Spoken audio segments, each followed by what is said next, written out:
سے متعلق کیس کا فیصلہ محفوظ کر لیا۔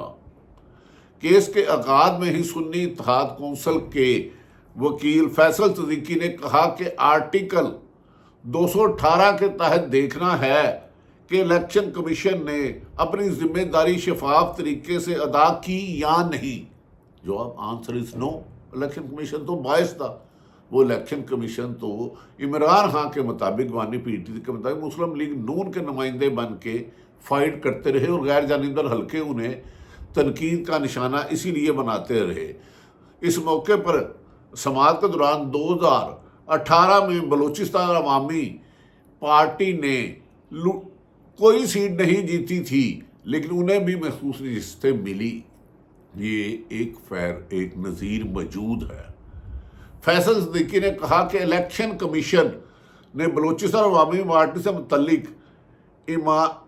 ایمانی پر مبنی جواب جمع کرایا، بے معنی پر یعنی کہ بے معنی پر مبنی جمع کرایا۔ فیصل صدیقی جو وکیل ہے انہوں نے کہا الیکشن کمیشن نے بے معنی پر مبنی جواب جمع کرایا، یعنی کہ اس کی بدنیتی ثابت ہو گئی۔ ناظرین، اس کے بعد اس کو الیکشن کمیشن کے بعد قانونی کارروائی ہونا اور اس پر پی ٹی آئی کے حمایت یافتہ یعنی کہ سنی تھا کو سیٹیں نہ دینا، یہ پاکستان کی تاریخ میں ذوالفقار علی بھٹو کے بعد دوسرا بڑا ظلم ہوگا۔ تاہم فیصلہ سپریم کورٹ نے ہی کرنا ہے۔ فیصل صدیقی نے عدالت کو بتایا کہ الیکشن کمیشن کے سامنے معاملہ سپریم کورٹ سے پہلے بھی لے کر جایا گیا ہے۔ الیکشن کمیشن نے اپنی ہی دستاویزات کی نفی کر رہا ہے، اپنے ہی بتائے ہوئے بیان سے منحرف ہو رہا ہے، مکر رہا ہے، جھوٹ بول رہا ہے۔ یہ الیکشن کمیشن آج چیف جسٹس کے روبرو اور دیگر ججوں کے عدالت میں فیصل صدیقی وکیل صاحب نے فرمایا، انہوں نے کہا کیا یہ بے معنی نہیں؟ بے معنی ہے بھائی، بندہ ایک کاغذ آج دیتا دوسرا منحرف ہو جاتا ہے، اپنے الفاظ آج کچھ کہتا ہے کل جھوٹ کہتا ہے۔ اس ملک میں جھوٹ تو ویسے ہی اس حکومت میں جائز ہے، حرام کھانا کرپشن کرنا جائز ہے، لوگوں کا حق تلفی کرنا جائز ہے، چادر چار دیواری کا تقدس پامال کرنا جائز ہے، غریب آدمی کو انصاف نہ دینا جائز ہے۔ جو اس ملک میں جرم کرنے پر سزا نہیں ہوتی، جرم نہ کرنے پر سزا ہوتی ہے۔ یہاں طاقتور لوگ اور حکومت کی غلامی کے انکار پر لوگوں کو گرفتار کیا جاتا ہے، بے روزگار کیا جاتا ہے، انتقامی کارروائیاں کی جاتی ہیں، قتل کی، اغوا کی اور دیگر کئی دھمکیاں دی جاتی ہیں صحافیوں سمیت سیاستدانوں کو، یہاں تک کہ جج صاحبان کو بھی دھمکیاں دی گئی، لیکن فائز عیسیٰ کی کان پہ جوں نہیں رنکی کہ یار خدا کے لیے ان لوگوں کا انسانی حقوق کی وائلیشن ہو رہی ہے۔ رہا ناظرین، انہوں نے فیصل صدیقی نے نفی کر رہا ہے۔ آج کی سماعت کی ٹرننگ پوائنٹ سلمان اکرم راجہ کے وہ دلائل تھے جس میں انہوں نے الیکشن کمیشن کی بدنیتی کو بھری عدالت میں بے نقاب کر دیا۔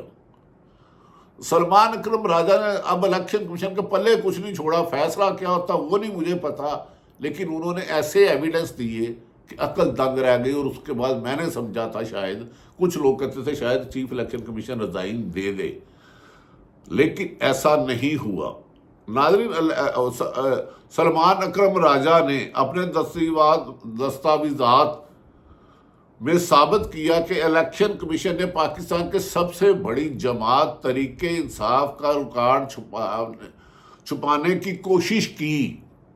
تحریک انصاف کا ریکارڈ چھپانے کی کوشش کی، انہیں حقائق سے دور رکھا۔ الیکشن کے طریقے سے سلمان اکرم راجہ نے اپنے کاغذوں کی نامزدگی ثابت کر دیا کہ پی ٹی آئی نظریاتی کا ٹکٹ جمع کرانے سے پہلے انہوں نے پی ٹی آئی کا ٹکٹ جمع کرایا تھا، پاکستان تحریک انصاف کا جمع کرایا تھا۔ جب الیکشن کمیشن نے چھین لیا، لوگوں کو اغوا کیا، کاغذات چھینے گئے، تائید کنندہ کو چھینا گیا، تو پھر اس پر ایک نئی حکمت عملی بنائی گئی، کیونکہ نہ عدالتیں ریلیف دے رہی تھی اور الیکشن کمیشن تو پارٹی بن چکا تھا۔ سلمان اکرم راجہ نے بتایا کہ کس طرح ریٹائرنگ افسروں نے ان پر دباؤ ڈالا کہ وہ پی ٹی آئی کا ٹکٹ واپس لیں۔ سلمان اکرم جیسا پاکستان کا ماہر، آئینی ماہر، قانونی ماہر، کردار کا ماہر، جدوجہد اس نے جو کی ہے پی ٹی آئی کے لیے وہ ایک مثال لے گی۔ اس نے طاقتور ترین لوگوں نے جنہوں نے فارم 47 بنایا ان کو ایکسپوز کیا، ان کو ایکسپوز کیا، نہ صرف حکومت کو ایکسپوز کیا بلکہ طاقتور حلقوں کو ایکسپوز کیا کہ کس طرح یہ ظلم کر رہے ہیں۔ انہوں نے اس موقع سلیمان اکرم راجہ نے ریٹرننگ افسروں نے ان پر دباؤ ڈالا کہ وہ پی ٹی آئی کا ٹکٹ واپس کر دیں۔ جسٹس اطہر اللہ نے عکس دیے کہ ووٹ اور ووٹرز کے حق پر کوئی دلائل نہیں دے رہا کہ نشان تو اصل ووٹر کا عام شہری کا ہے، جس پر انہوں نے کہا ہم نے تو بارہا کہا پی ٹی آئی کے وکلا نے، لیکن الیکشن کمیشن باعث تھا۔ اعتزاز احسن بھی کہتے ہیں کہ الیکشن ووٹر نشان صرف پارٹی کا نہیں، عوام کا ہوتا، کروڑوں کا، جس نے 15 کروڑ عوام، 24 کروڑ عوام کا ہے، جس کی اکثریت نے عمران خان کو ووٹ دیا۔ اسی موقع پر جسٹس اطہر منیلا نے کہا کہ ان نوٹ کے باوجود الیکشن کمیشن اپنی نیک نیتی ثابت کرنے کے لیے ڈیٹا نہیں دے رہا۔ میں پہلے ہی عرض کر چکا ہوں ان کی بد نیتی تو ثابت ہو گئی۔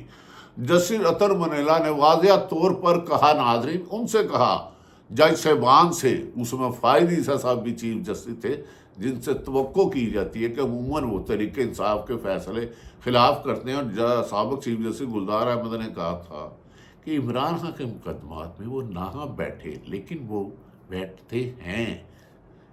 اچھا خیر، جیسے اللہ نے کہا کہ آرٹیکل 51 سیاسی جماعتوں کے حقوق کو یقینی بناتا ہے۔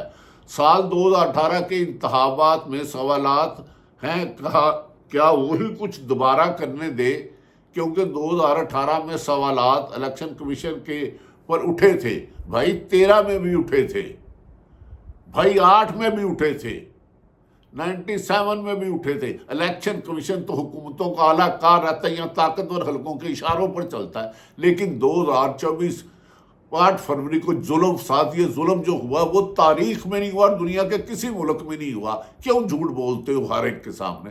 بہرحال یہ اب سپریم کورٹ میں سماعت ہے، انہوں نے فیصلہ محفوظ کر لیا، ہمیں یقین ہے کہ ظلم کی یہ رات ختم ہوگی اگر سپریم کورٹ نے میرٹ پہ فیصلہ کیا۔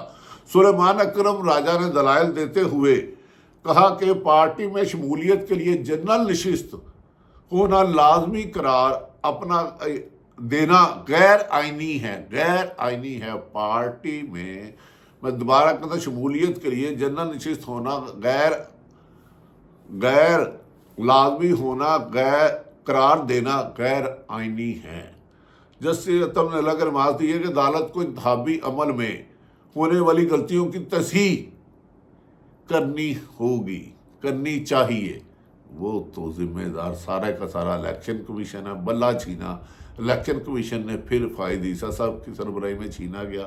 بات تو سب ایکسپوز ہو گئی کہ عمران خان کو باہر رکھنے کے لیے سب ٹوپی ڈرامے کیے جاتے رہے، اور کنہوں نے کیے وہ سب جانتے ہیں۔ دلچسپ امر یہ ہے کہ جب سلیمان اکرم راجہ نے الیکشن کمیشن کی بد نیتی ثابت کر رہے تھے، جو ساری دنیا کو پتا کہ وہ بد نیتی سے کام لے رہے ہیں، معینہ طور پہ جب سلیمان اکرم راجہ الیکشن کمیشن کی بد نیتی ثابت کر رہے تھے، تو اس وقت چیف جسٹس انہیں مسلسل کہتے رہے کہ آگے بڑھے۔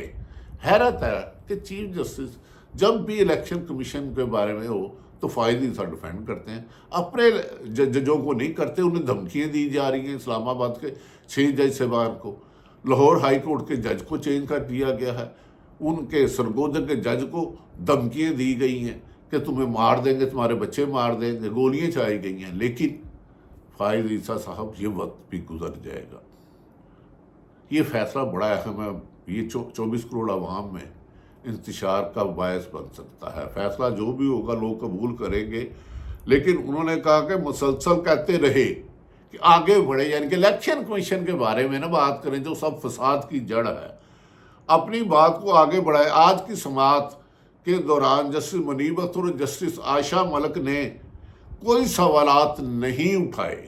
منیب اختر جنہوں نے چیف جسٹس بننا ہے اور عائشہ ملک کوئی سوالات نہیں اٹھائے۔ اس کی کیا وجہ ہے؟ یہ تو جب فیصلہ آئے گا تو انہوں نے کہا فیصلہ آج نہیں سنانا۔ چیف جسٹس نے سماعت کے آخر میں سلیمان اکرم راجہ سے پوچھا کہ آپ اس وقت کس جماعت سے ہیں، تو سلیمان اکرم راجہ مسلسل کہتے رہے کہ وہ اس سوال کا جواب نہیں دیں گے، کیونکہ سلیمان اکرم راجہ پی ٹی آئی میں تھے، اس جماعت کو روکا گیا، بلہ چھینا گیا۔ فائد عیسیٰ صاحب خدا کے واسطے ساری دنیا جانتی ہے کہ کیا کیا ظلم ہوا طریقے انصاف کو الیکشن سے دور کرنے کے لیے، لیکن اس کے حمایت یافتہ لوگوں کو لاتعداد لوگوں نے دی ہے۔ آپ ان کی توہین کر رہے ہیں۔ الیکشن کمیشن صاحب، چیف جسٹس تو قابل عزت ہیں، خیر وہ سوال کا جواب نہیں دیں گے۔ جسٹس یحییٰ آفریدی نے معاملہ آگاہ بڑھانے کے لیے کہا کہ آپ چیف جسٹس کا سوال سن لیں۔ بھائی چیف جسٹس تو اکثر لوگوں کو بولنے نہیں دیتے، اکثر لاتعداد لوگوں کو جو چیف جسٹس کرتا ہے اپنے ہی وکلا کو کر دیتے ہیں۔ انہوں نے کہا سوال سن لیں، پھر اس سے پہلے اس کا جواب نہ دیجیے گا بھلے۔ کمال ہے بھائی کہ پنجابی کی ایک بہت بڑی مشہور ہے، ڈاڈا مارے تھے رون بھی نہ دے۔ آپ ظلم بھی کرو، زیادتی بھی کرو، ناانصافی بھی کرو تو انصاف مانگنے کا اجازت بھی نہ دو۔ خیر، حالانکہ پوری عدالت کے سامنے واضح ہے کہ کس طرح پاکستان تحریک انصاف کے امیدواروں کو سنی اتحاد کونسل تک کا سفر طے کرنے کے لیے کس قدر مصیبتوں اور مشکلاتوں کے پہاڑ عبور کرنے پڑے۔ دوسری طرف ناظرین، حکومت نے اپنے پاؤں پر چھری مار دی، ایجنسیوں کو ٹیلی فون ٹیپ کرنے کی اجازت دی تھی۔ یہ وہ قانون ہے، کل کو مسلم لیگ نون سے پاکستان کے 24 کروڑ عوام کو ہر موقع پر بلیک میل کیا جائے گا۔ لگتا ہے پاکستان کو جو آئین 1973 تھا، حکومت نے اس پر نہ عمل کر کے بند کمروں میں بننے والے آئین اور انا اور ضد اور بدلے کی آگ میں عوام کو جلانے والے قانون پر عمل درآمد قانون بنا لیا ہے۔ عوام سے بدلہ لینے کی آگ کو قانون بنا لیا ہے، اور اس سے پاکستان کے لیے حالات اچھے نہیں ہیں۔ میری دعا ہے کہ اللہ تعالیٰ پاکستان کے لیے حالات بہتر کرے اور ملک میں ظلم کرنے والوں کا خاتمہ ہو، جبکہ ان کے تحفظ دینے والوں کو اس سے زیادہ عبرتناک سزا ہو۔ اسی میں پاکستان ہوگا کہ 1973 پر آئین پر عمل کیا جائے، طاقتور اور کمزور کے لیے ایک قانون ہو۔ بانی پی ٹی آئی کو اندر رکھنے کے بعد بھی آپ نے تحریک انصاف کو مضبوط کر لیا۔ آپ اقتدار میں رہ کے بھی حکمران کمزور ہو گئے، ریت اور تنکوں کی طرح بہہ رہے ہیں، آپ رسوا ہو رہے ہیں، لیکن طاقتوروں کی حمایت سے بچتے جا رہے ہیں۔ لیکن عوام باہر جس دن نکل آئی، کوئی نہیں بچے گا، اور پاکستان ترقی کرے گا انشاءاللہ تعالیٰ۔ پاکستان زندہ باد۔